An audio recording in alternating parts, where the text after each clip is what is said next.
This idea for a lesson, and I put the title up for you all: "The Smoke Screen Before the Real Storm, Jacob's Trouble and Subterfuge." So you could open up and speak on it for us, brother. Yeah, we just wanted to go into how we're seeing these different events that's starting to happen, where it's throwing a lot of people attention that they're looking towards, with these different things that is popping off in the media. You have like the Cat Williams thing that's going on. What else? You have like the Epstein. Before that, you had what the Jada Pinkett thing. All these things that are actually that's been stepping in and happening to throw these, throw the people off and focusing on world, certain things that are basically it's to negate the fact of what's happening in this prophecy. With the things that are going on in the Red Sea.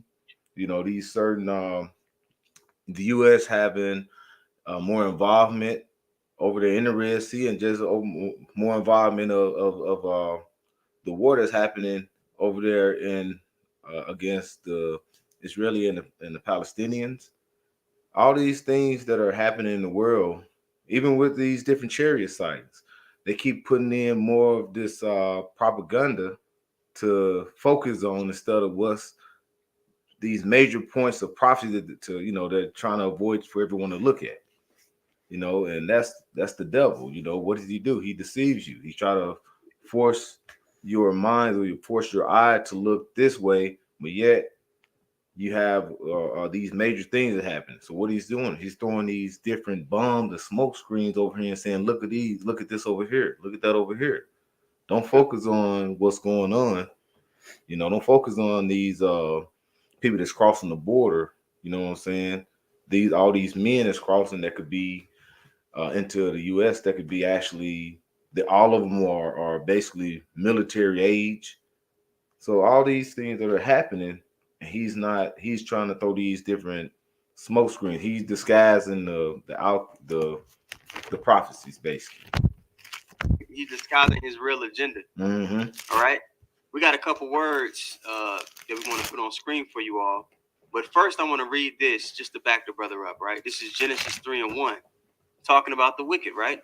It says, "Now the serpent, all right, the wicked, was more subtle than any beast of the field which the Lord God hath made." Now, I thought about this word as the brother was telling me about the lesson, subterfuge. Now, when you read the definition for this word, it says, "That to which one resorts for an escape or concealment." And we know this devil's trying to conceal who he is, trying to conceal his real plan, all right, which is to be like the Most High, right, to make slaves of the people. And as you go through this definition, it says, what? To escape, flee by stealth. But as you jump down right here, it says supernatural, subnormal.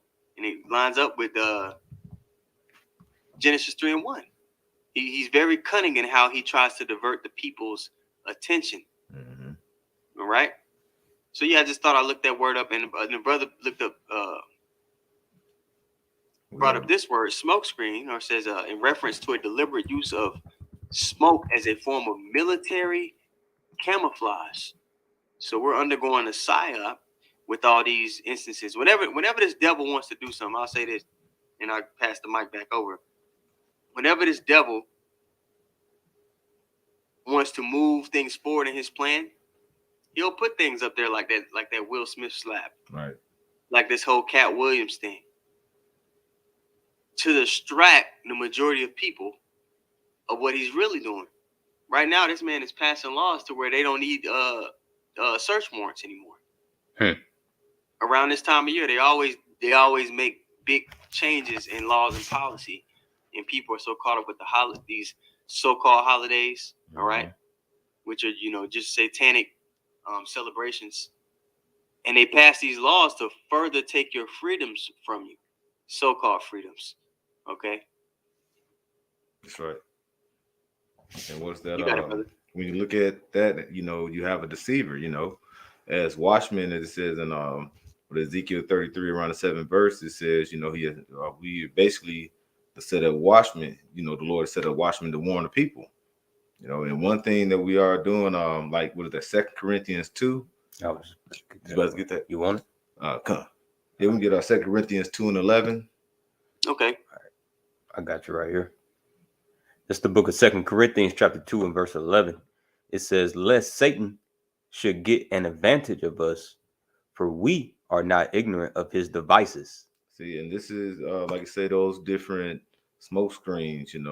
Those are devices that Esau uses, to forward certain narrative. You know, like I say, he uses his media because he controls all of the media. If you look at the different who owns all of the networks, it's basically of a small hat, and that's what he does. Now, when you go into what is he's a devil, as it says in Thessalonians. So he's a deceiver, and we're not ignorant of his devices. So as men of the Lord, we've been set up to warn the people and give, because we're not ignorant of his devices. We're giving warning and calling these things out. Saying, hey, don't focus on that. Continue focusing on what this man is actually trying to do. Like he just went into, he's subtle. He's very cunning. I got that for you in And the NLT. you guys talked about Salaki. You guys talked about media. When you talk about that word, it actually goes to a Greek goddess, her name Medea, right? Well, she was a sorceress and a schemer. So if you want to look that up on your own time, you can. Well, I got one just laying backing off of you since you got, a little information about that, the deity, Medea. Like the brother just said, goes back into media. Well, here in the book of Wisdom of Solomon, the 14th chapter, goes into, the results of idol worship and how it pretty much brings in, all sorts of, calamities and evil upon the world. All right, with Esau Edom, that's all that's the vibration that he's pushed upon this world is nothing but, idol worship, things to pretty much, exalt itself above the knowledge and omnipotency of Yahweh by Shemal Shah. So this is a part of his tactics. This is the book of Wisdom of Solomon, chapter 14 and verse 21. It says, "And this was an occasion to deceive the world, for men serving either calamity or tyranny." Right. And right now, the masses are serving, calamity and tyranny. Right. How are they serving calamity? Right. By being subject to the spirit of fear. You see, case in point, 2020, everybody, was afraid of, that sea monster. So what did they do? They bowed the knee, all right, and got that dragon juice.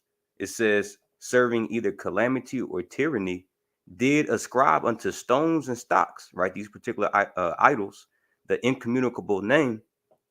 It says, "Moreover, this was not enough for them." Right. So all these things has been happening upon the earth. This hasn't been enough for these people, man.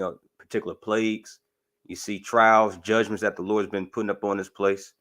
Right. It says, "Moreover, this was not enough for them, that they erred in the knowledge of the Most High, but whereas they lived in the great war of ignorance, those so great plagues called they peace." All right, because this is a war of ignorance, man.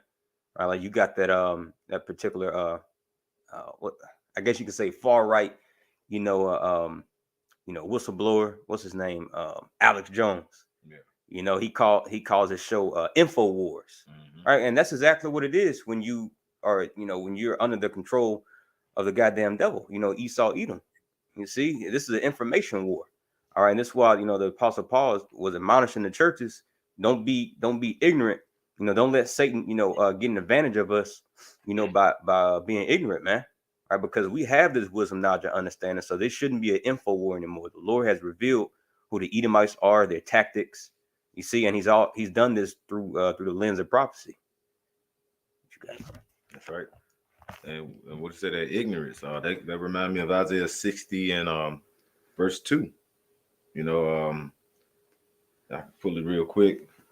I'll read it for you. Because what he saw us did, he have blinded, he's dumbed down people, especially here in America.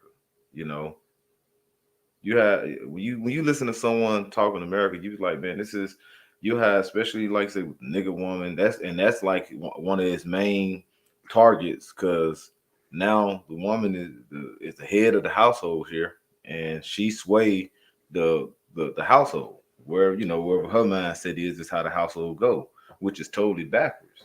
And like you say, that ignorant, when it goes into that in Isaiah 60, it goes into what? That gross darkness. If we can all go ahead and pull it. This is Isaiah 60:2. It says, "For behold, the darkness." I'll just start at the top. What am I doing? Isaiah 60:1. "Arise, shine, for thy light is come, and the glory of the Lord is risen upon thee. For behold, the darkness shall cover the earth, and gross darkness the people.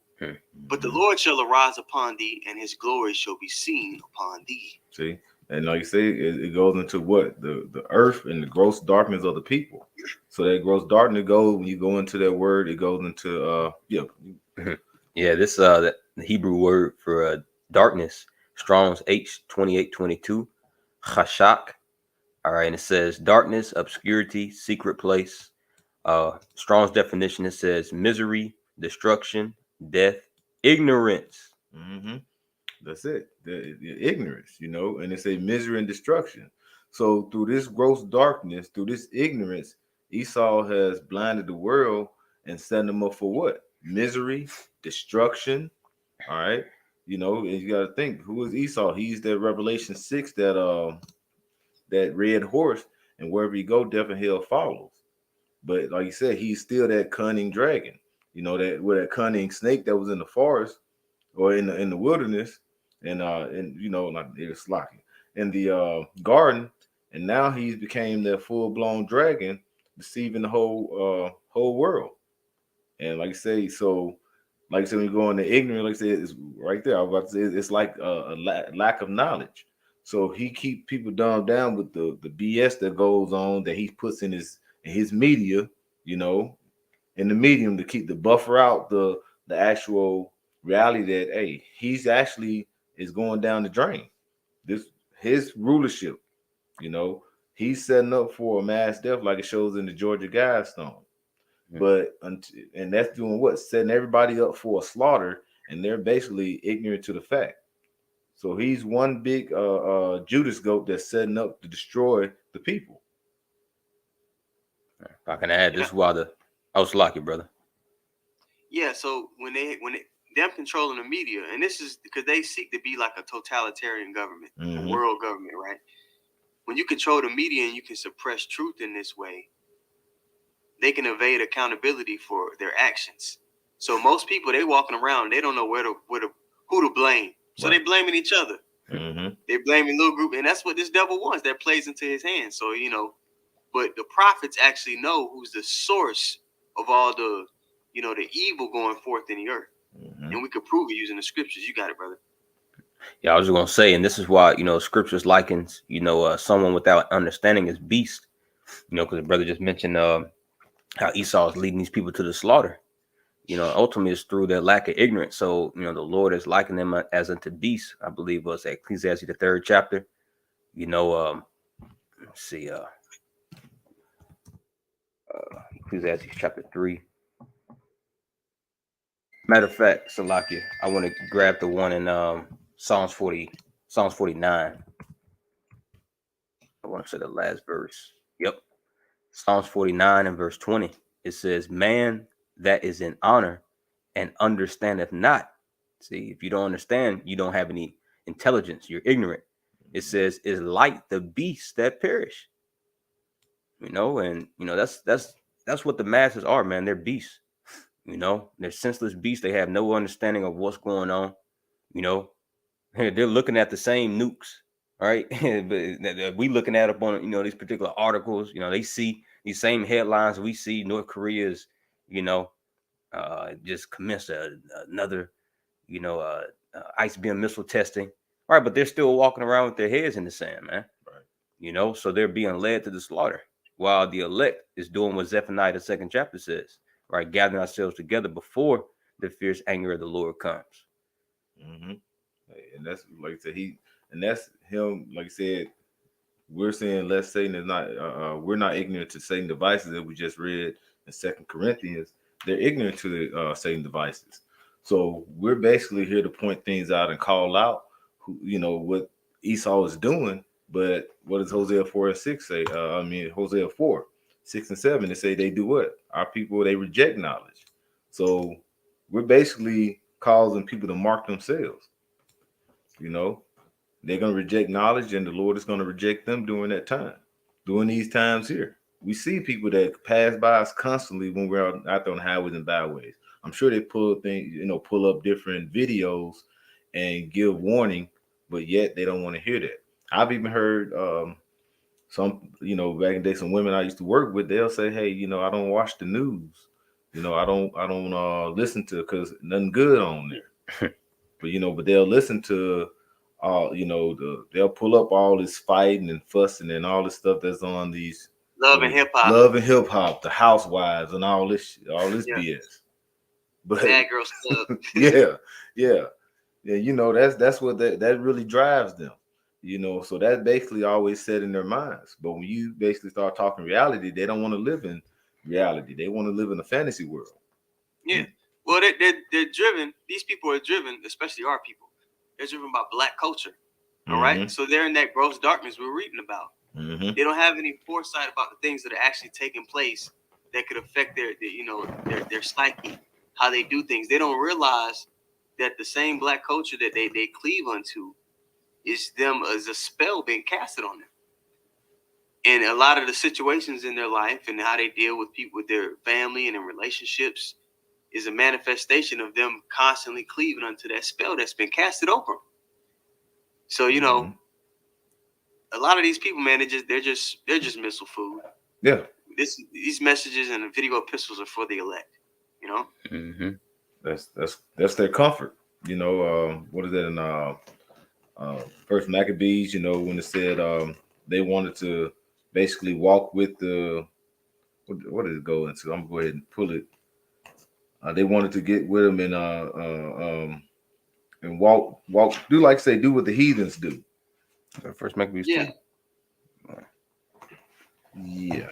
First Maccabees. And that's always been our people problem. Mm-hmm. They wanted a king because other nations had a king. Yep. You know what I mean? So our people, man, we've been given the way to life, but Yep. they don't value it. And we went into this at camp yesterday. I believe it's in the book of Exodus, where they pretty much, bullied Aaron, and he shouldn't have did it anyway, but they bullied Aaron into building that golden calf. Right. You know what I mean? They say, make some gods for us. And when they did that, when you're reading that chapter, they actually gave credit to their deliverance from Egypt to the gods of Egypt. Even though the Lord took down each and every one of those gods of Egypt, showed that he had dominion over the elements. Yep. But that's 2/3 of our people, and those same spirits, man, they're back here today, the same way the prophets are back. Doing all those different foul acts. Correct. And that's going just like in Genesis 6, how they gave the what they in Genesis 6, the world became so wicked where destruction had to come upon the earth. That's why a remnant is going to be delivered. I got it pulled up, man. The Genesis 6:13, I got it pulled up. You want me to read it? This is Genesis 6, and I'll just start at 12. It says, "And God looked upon the earth, and behold, it was corrupt, for all flesh had corrupted his way upon the earth." And that's actually what it is today. I mean, it's just corrupt everywhere you look. You look on TV, you walk outside, you go into a store, or you cut on the radio. It's a constantly corruption of the mind.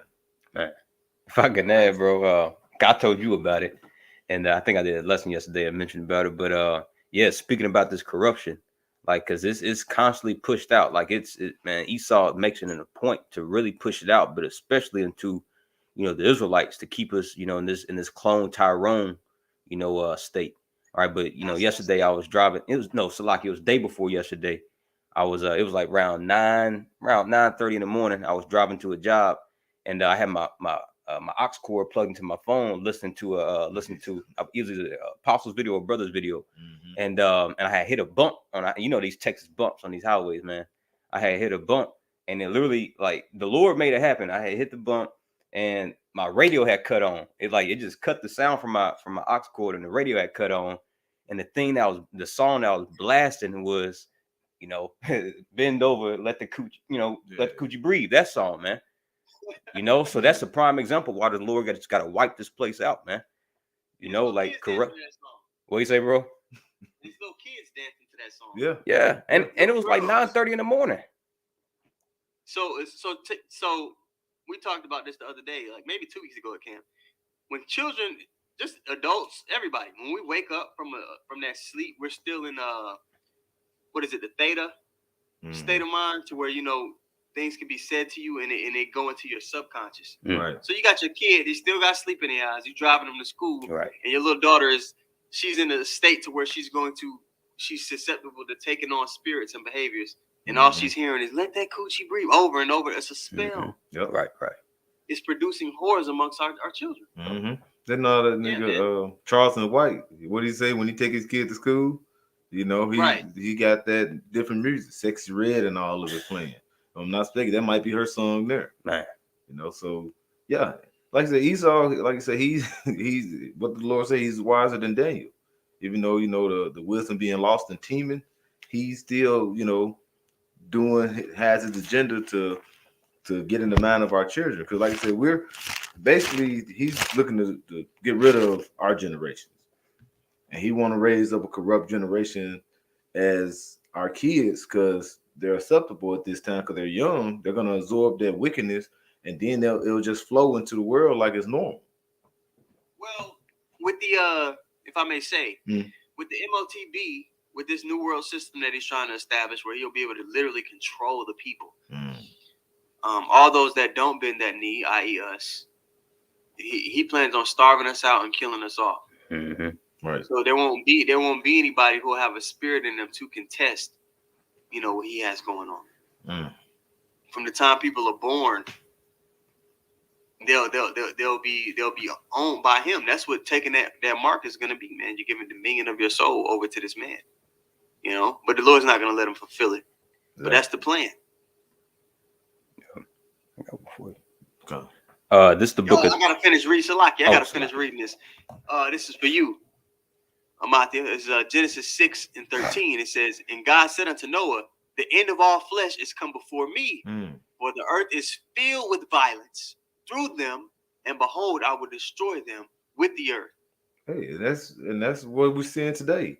The earth is constantly filled with violence. You look pull up on TV, you pull up on social media.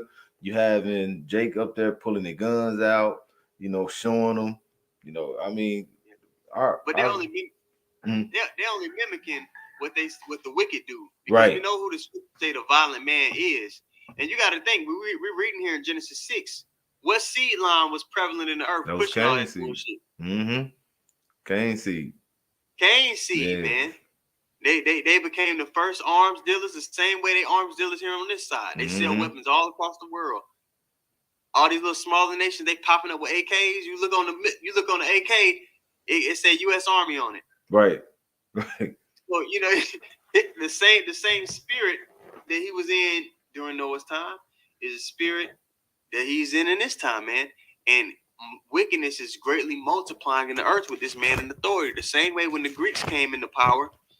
And you speak, and I'll go get the precept, because when the Greeks came into power, it said that evils were multiplied. Right.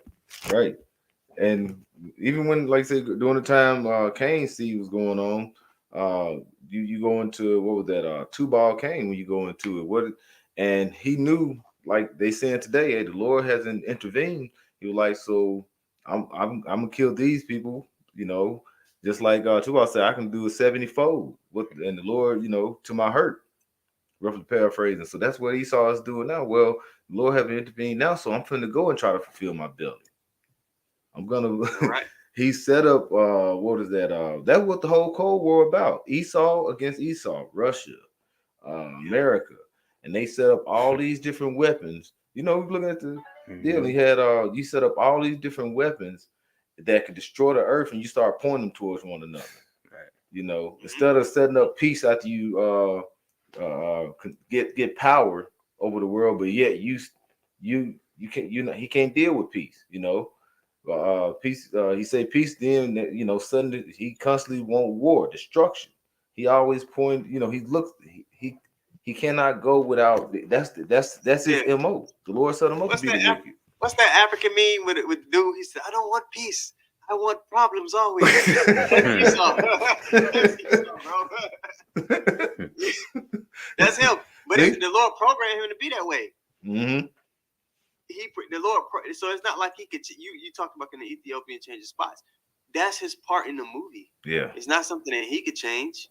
You see, so he's just playing his part at the end of the day. Let me read this real quick because I mentioned the Greeks when they came into power. Evils multiplied upon the earth, man. Mm-hmm. And it's just you can use just to prove who the cancer is in the earth, right? Because you talk to so-called white people, they just have so much pride in Greek, the Greek time period in Rome, especially Alexander the Greek. When you talk to scholars and stuff, they look at him as like, like how we look at King David. They look at Alexander the Greek that way.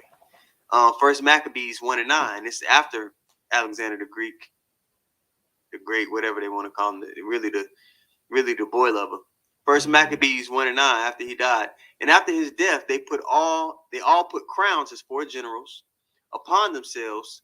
So did their sons after them many years, and evils were multiplied in the earth. Mm-hmm. So this man being in power is causing the whole earth to be in a state of mourning, like it talks about. I believe that Proverbs 29:2. Yep. So, man, we're not like the rest of the people in the earth that can't point out what the source of the problem is. We know, and we could prove it with the scriptures. That's right. Yep. If you keep reading, I mentioned earlier, verse 11. You go down to First Maccabees 1-11. Yeah. Okay, I can read it. I'm here.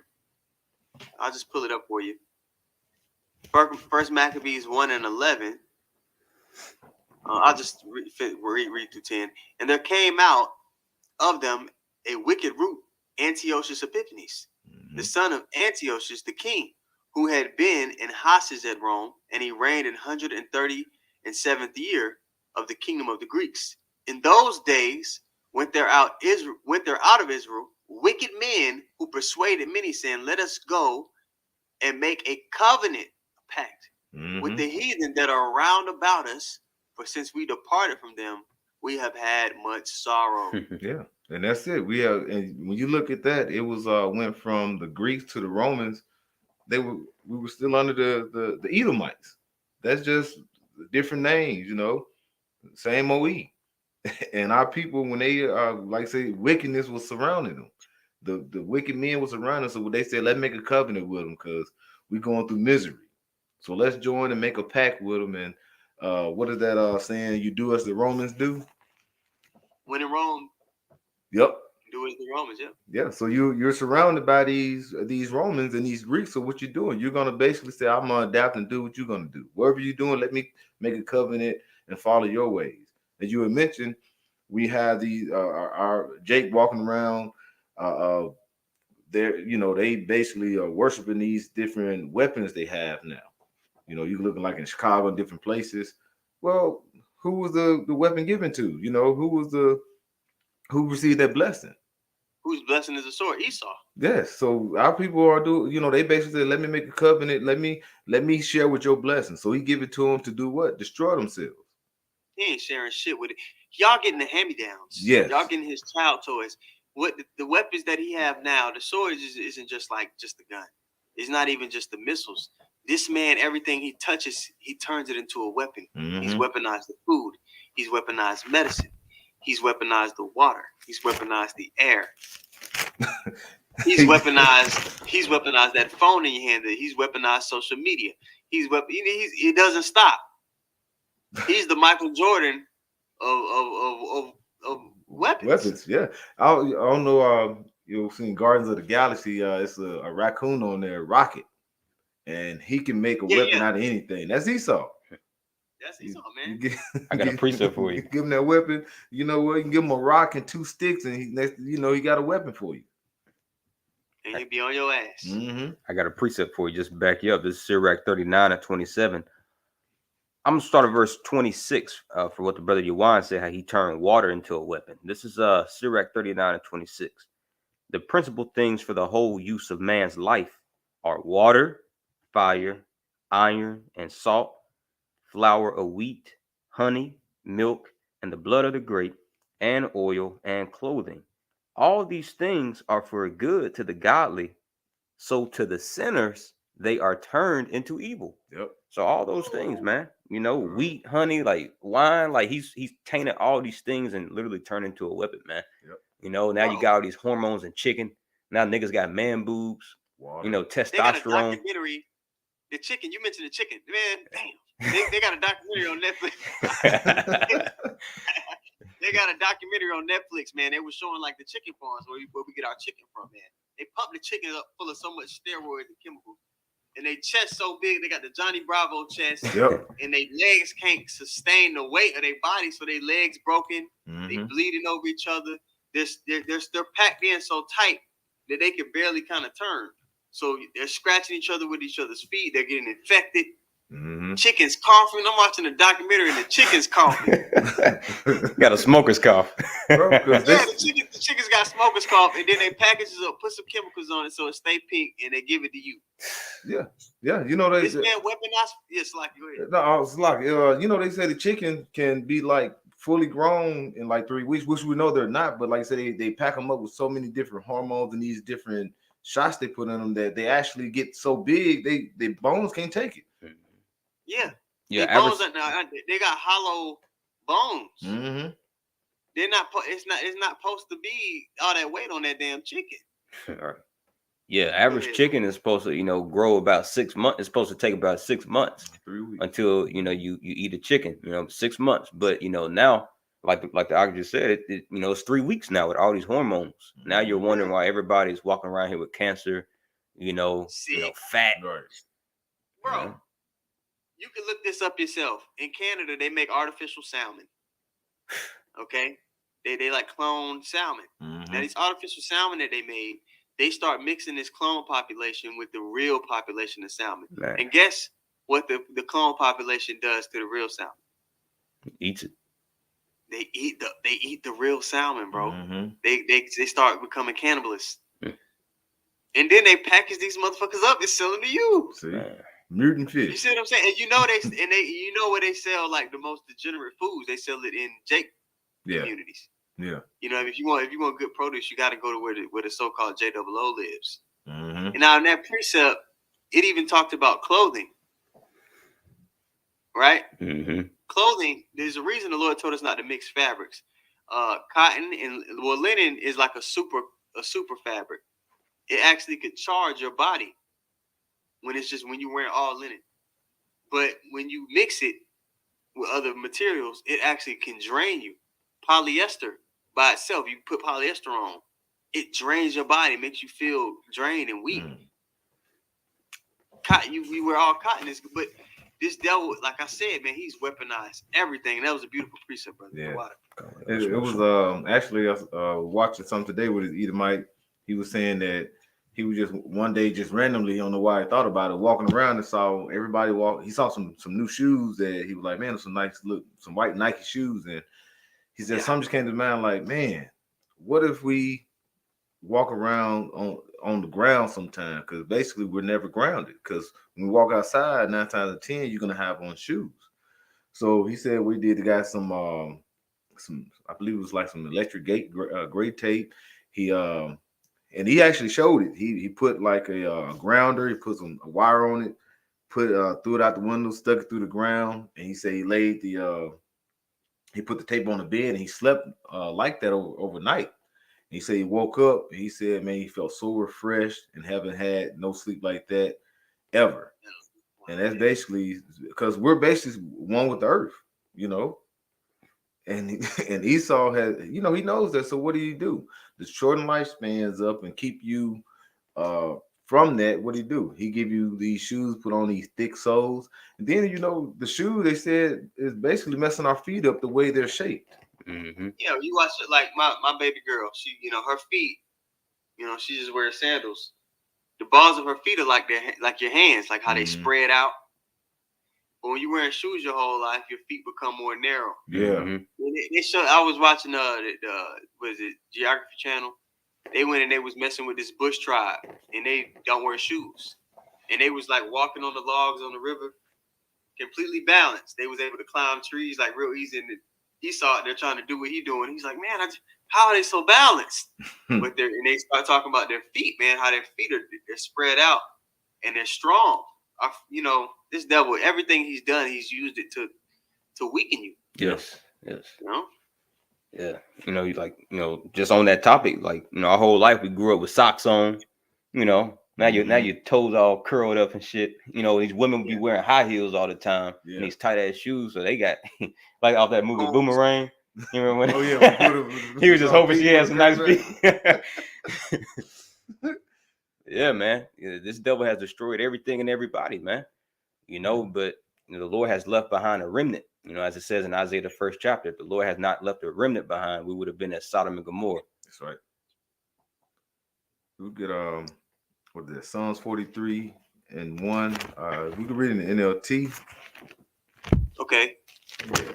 Psalms 43:1. And this is in the NLT. Right? It reads, and I'm gonna pull it up on the screen for you all. Let me pull it up real quick for you guys. Psalms 43:1 in the NLT. It says, declare me innocent, O God. Defend me against these ungodly people. Rescue me from these unjust liars. And that's one thing Esau do. When he went into that precept, going into the different food, like I said, he makes everything a weapon. Bro, he lies, try to make everything pleasing, saying the food is all good, but yet we cannot produce any food now. The food is not even giving us a full nutritional value as it's supposed to. Right. And like I said, everything is a lie, because what is it trying to do? As we mentioned earlier, try to bring what? That NWO upon the people. You got to go to the once for your enemy for all things. When you buy food, what you usually could do is you can eat something and you have any seeds. Now you can grow your own. I can eat it, then I can grow my own, and I don't have to go. When I was growing up, we didn't really go to the supermarket or the grocery stores to get vegetable like greens and tomatoes, because we grew it. Now, shoot, you got to go, because you cannot grow because you don't have any seeds. You don't have anything that you can produce. So that's what he does. He lies to you, make it seem like he's helping, but yeah, he's basically making things more detrimental to you, and he's setting up for you to receive all these. He sets up for you to receive nothing, so you got to go to him to receive all. That's basically what it's coming down to. And he'll sit there and tell you that his way is better than the Lord's way. Right. Mm-hmm. I don't mean to cut you off, brother, but I do want to show brothers this clip of Gates of Hell telling you that trees are not good for the environment. Wow. Just listen. But yo, our people are so gone in their head that they'll look at this man like, oh, he must know. He must know something we don't know. What the hell? But let's listen to it, man. There's a lot of people who are very enamored with trees. We've got trees on the stage. Some people even say that it's just like you altogether. And that's complete nonsense. Okay. I mean, are we the science people? Are we the idiots? Which one do we want to be? Since he left the only minds, put out outside of the oxygen. They clean the atmosphere. They're amazing. You instinctively love them. You know they're good. Trees are bad. You got me, Bill Gates. Sorry, you tell me this person is but remember, they're targeting children right now in school. I have art this year. They teach kids. You think trees are good? No, they're so is grass. But he cuts down and clear cuts everything and puts huge solar farms everywhere. But there's no life. But that's good. That's good. Of course, it's extremely toxic. The process to get the stuff for solar panels, but it's okay. Aren't we the science people? Are we the idiots? This is a low-income neighborhood in Phoenix, Arizona. I went there in the worst part of summer to find out why neighborhoods like this one are so much hotter than the rich neighborhoods that you can find just a few miles north of there. You notice when you go to nice areas, they're covered with trees. Mm-hmm. The air, and they don't got that nasty ass. You go down here to South Dallas, we go to camp. Ain't no trees down there. You smell that shit? Yeah. Trees are filters. Yeah, it's a natural. The Lord created it. Everything is set up in checks and balances. But this devil, he's completely throwing off those checks and balances. And then he'll sit there and tell you, like Bill Gates, and tell you that, oh, no, we're the scientists. We know better. It should be this way. Yeah, and the nigga is not a scientist. But, you know, you'll have our people. This nigga build computers. Man. Oh, my goodness. But he a rich man. He's a billionaire. Our people, hey, he's a billionaire. So he's right. Mm-hmm. He's always right because he's a billionaire. I got a quick. Yeah, like it says in what is it, Sirach? When a rich man speaketh, they extol it to the clouds. You know? Yep. That's just the case of the matter. I got one for y'all if y'all want it. Kind of. This is the book of Sirach, chapter 40 and verse 28 in the GNT.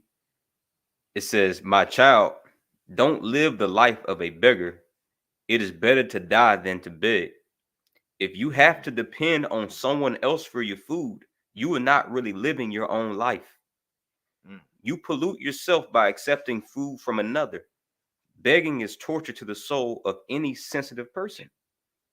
So remember, like you said, we're gonna eat our food defiled because it said, you know, what did it just say about the when you go towards the Yeah, I read it again. It says, if you have to depend on someone else for your food, you are not really living your own life. Yeah. So we're not living in this. This ain't living. You Right. know, Marvin Gaye. This ain't living because you got to go to him, bro. You can't be in the city in Dallas, you know, in the main city of Fort Worth and grow food. So you got to go to a supermarket to get your food that's already out the ground, you know, just sitting there.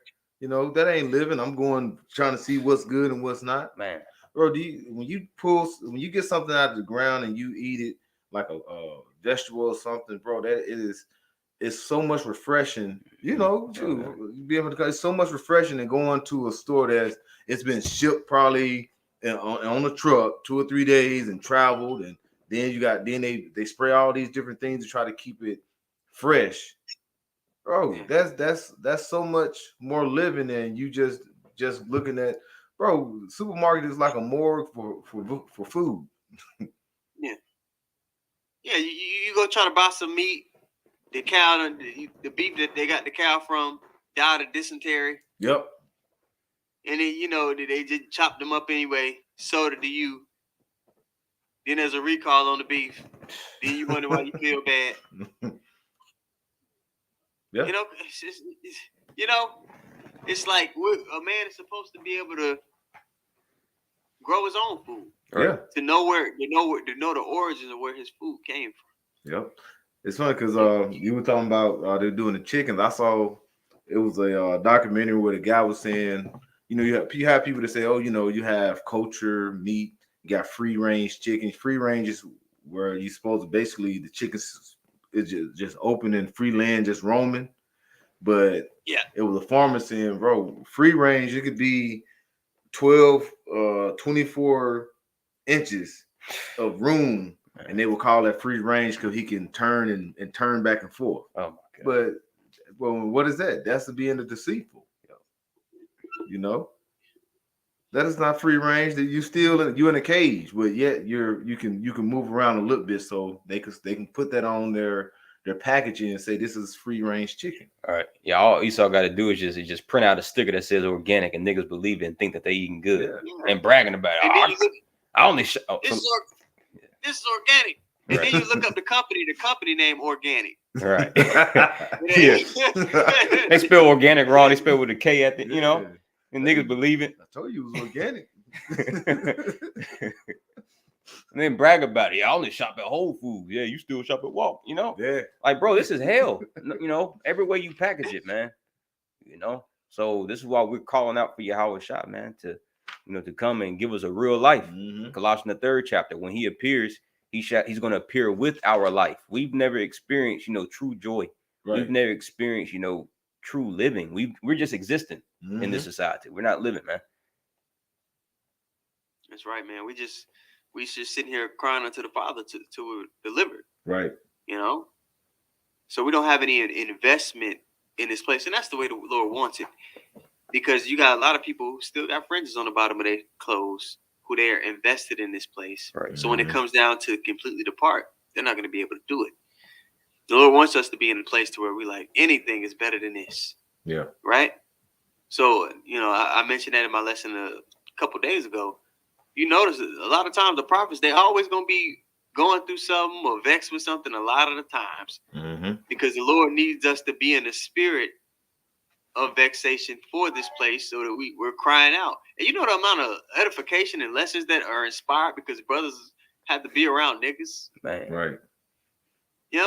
Because brothers after they eat this food and they like, damn, this food making me feel sick. Or this chicken ain't taste like this 3 years ago. It is brother make all less. You know what I mean? Just the Lord has his men of the Lord in a state of perpetual like, oh, this is some bullshit. You know what I mean? Yeah. Right. And the flock gets fed. If I can add, that's the whole point of the Lord putting us in this situation, putting us in captivity. Because the mind grows in adversity. The mind grows in affliction. Just like when you go to the gym, in order for your muscles to grow, you got to put them under rigorous stress. So the Lord, he's stressing us out. But it's to build us up stronger and to teach us a lesson. And we'll never get it if we were just have had a soft life, had an easy life. So the elect is understand this is a learning period right now for the elect during the time of his grace. Right. Yeah.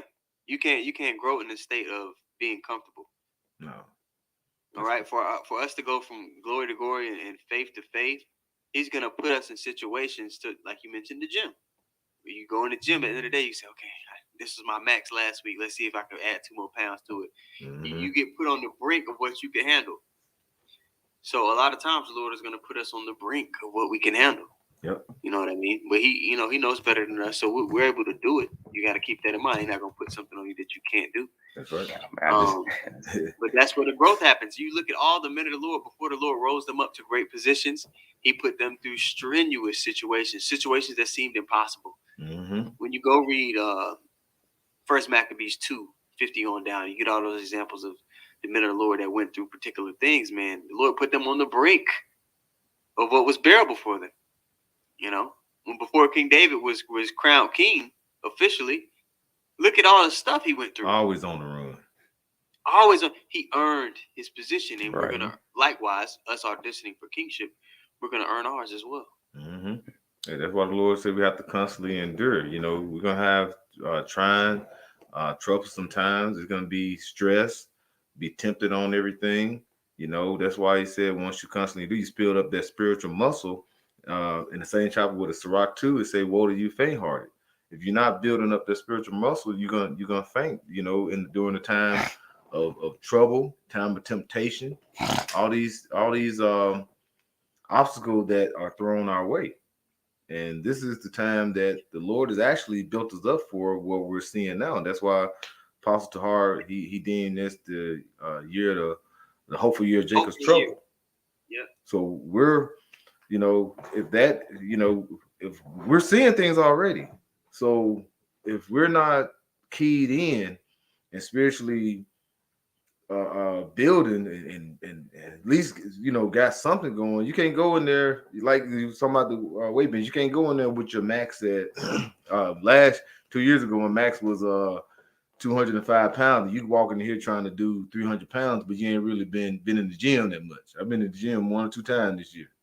No, you had to you got to work your way up. So you constantly got to go through these different obstacles and constantly endure and build your spiritual muscle up. Yeah. You said constantly, meaning like you don't do it 1 week and then you take a 6-month hiatus. No, you're perpetually, consistently every day, applying, the techniques or the character traits that we've been given through the instructions of our Father. Right. I got a quick one for you if you want. Let's get it. It's James 1 and 2 in the NOT, and I like the way how the blue letter got this section of the chapter title. It says faith and endurance. And going to this word endurance, just going, continuing to go into that concept of, this is a spiritual gym. All right. James 1 and 2 in the NLT. Dear brothers and sisters, when troubles come your way, consider it an opportunity for great joy. For you know that when your faith is tested, your endurance has a chance to grow. So let it grow. For when your endurance is fully developed, you will be perfect and complete, needing nothing. Yeah, and that's what the Lord is, building us up to be perfect. You see, and that word perfect means complete, not lacking anything. And the only way that can come to pass is by the Lord, putting us through these, stressful situations, stressful environments, So that's why he says count it joy, because that shows that the Lord is dealing with us as sons, right? Because he's not doing this for no nigga, man. He's not trying to build up any type of niggas. He's tearing them down. He's giving them, their heart's desire right now. As David says, let their tables and be a snare and a trap to him. But to us, he's dealing with us as sons, So he's, pruning us, cultivating us, and just, putting us through these particular situations to where, right, we can stop and reflect and think like, man, why? Right. And there's a lesson. How's it go? There's a lesson. No, there's a blessing in the testing. Old folks used to say there's a blessing in the testing. And that's exactly what it is. That's beautiful there. You got something, Matthew? Yeah. Hebrews 12 and 7. Matter of fact, start at verse 6. It says, for whom the Lord loveth, he chasteneth, and scourge every son whom he receiveth. If ye endure chastening, Yahweh dealeth with you as with sons. For what son is he whom the Father chasteneth not? So like I say, if you don't go through these different things, because the Lord, that's basically discipline. If you ain't never been disciplined before, that's why you have like a lot of these unruly kids growing up. They have like I said, the big Shirley's raising them. They let them do what they want. If you have someone in like a man in the neighborhood trying to say, hey, and try to discipline them a little bit or tell, let their mom know, she get on that grown ass man instead of getting on their child. Then what he grew up to be? Emotional, gunslinging, simp. That's probably gonna end up in jail or prison, or like you said, or in the ground, because they're unruly. But the Lord, he chastened us. He basically disciplined us for we can. When you discipline a child, you're showing them what and what not to do.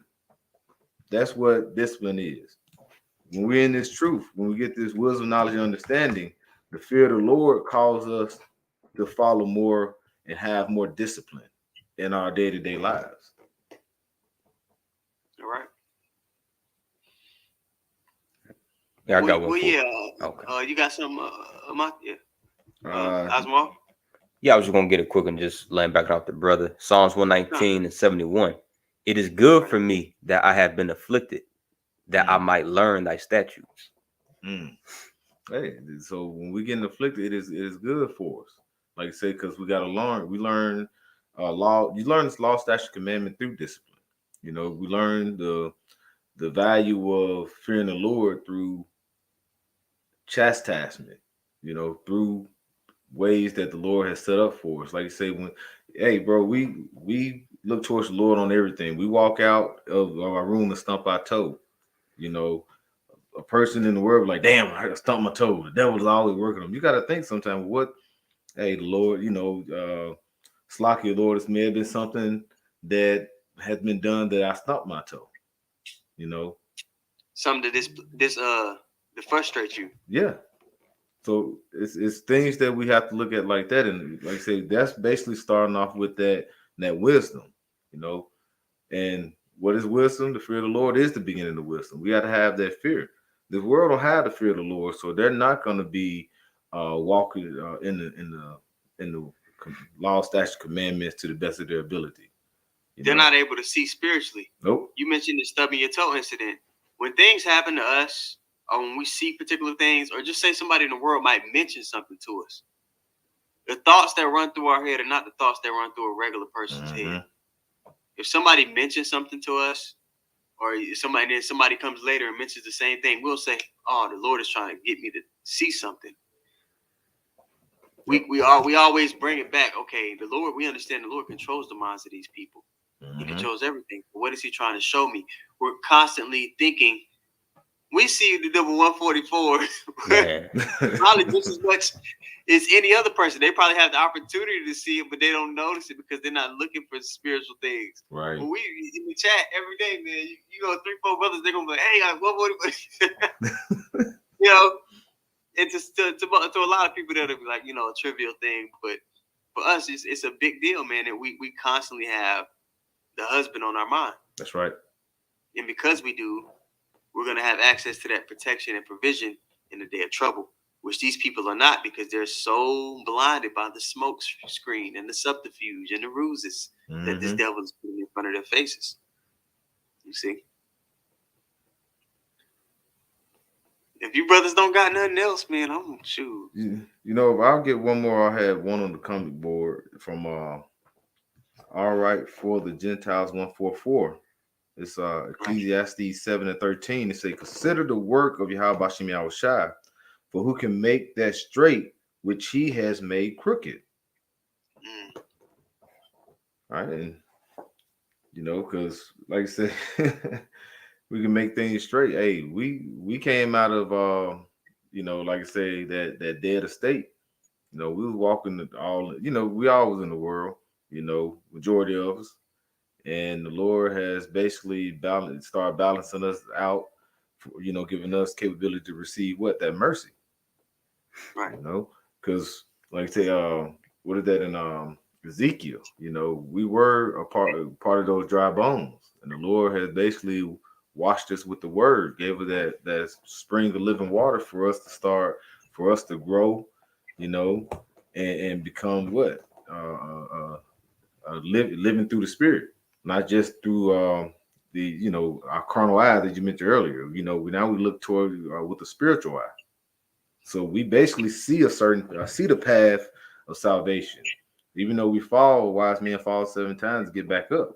We have to constantly stay on that path, going in, like I say, that consistently, constantly enduring. All right. You got anything, Oswald? Hey, man, well, Abaratazada lesson was edifying. Once more, we want to give all praises to the Most High. Yahweh, Hashem, Shai, Hashem, Rakadash. Want to give double honors to the apostles and the elders of Great Millstone. Want to say shalom to all the brothers and, of course, the few sisters who are pursuing this truth and sincerity. May the blessing of election be upon your house. Shalom. Shalom. Shalom. Yeah, man.